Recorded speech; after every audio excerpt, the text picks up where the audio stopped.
Hey, it's Mark with Mark's Dodgers Cards. This is a video response for Hobby President John Mangini, and it's Thanksgiving morning. Figured I'd get this one out before I start cooking, and I know his contest closes out today. John asked that we shout out some channels and then say some ways to, or a way to fix the hobby. So first, I follow a lot of channels. There's so many great ones out there. But I'll just shout out a few that I really like. Value Vintage Cards, Everyday Card Collector, Hodges 1455, Double D Vintage Cards. There's so many great channels out there, but those are some that I really appreciate. And Robbed Cash Cards, another great channel. There's just so many of them.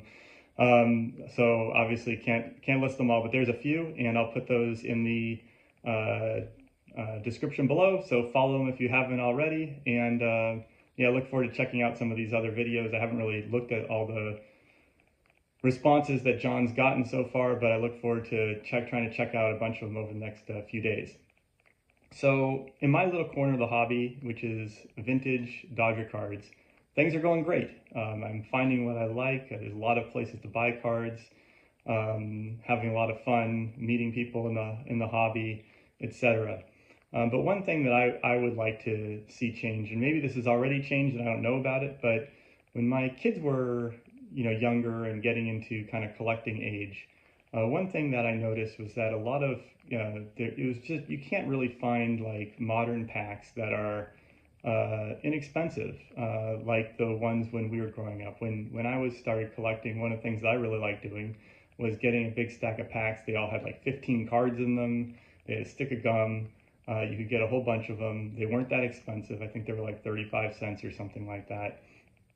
And you could just, build out sets, build out team sets, sort them, trade them, etc. And it was really easy to do because they were more, I feel like packs now are like much more expensive. And when our kids were coming into collecting, it was hard to get like it's just a lot to get a big quantity of stuff.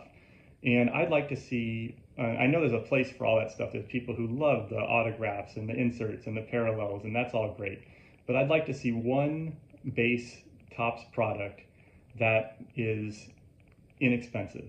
$1 a pack, 15 cards per pack, 36 cards per box. Throw in a stick of gum. Don't put a little plastic around the gum. Just put the gum in there. Cards will get wax stains, cards will get maybe a little gum stain, who cares? But make it so that when kids are really just starting to come in, that there's a product that they can open, that they can just rip through a bunch of stuff and really just enjoy it. Have a stick of gum, enjoy and do all that. I think there's room in the hobby for a product like that. If it exists now, let me know. But when my kids were coming in, I didn't see something like that, and I haven't seen anything quite like that. So I think that would be fun. Maybe they could make that like the base Topps set, and there could be other packs that you could open, or boxes that did have all the chase stuff in it and also some of the base stuff, but there was just a separate base packs that they can make it cheaper because it wouldn't have all the inserts and chase cards, so they can make it less expensive. Just some kind of thing like that, so that younger kids, when they're getting into the hobby, have something that they can just like go wild with. So yeah, if something like that exists, let me know. But it wasn't when my kids were kind of that age where you get into card collecting, and I wish that it had existed. So that's my idea of one thing that would make the hobby a little better. Anyway, John, thanks for running this awesome contest. I think it's a great idea.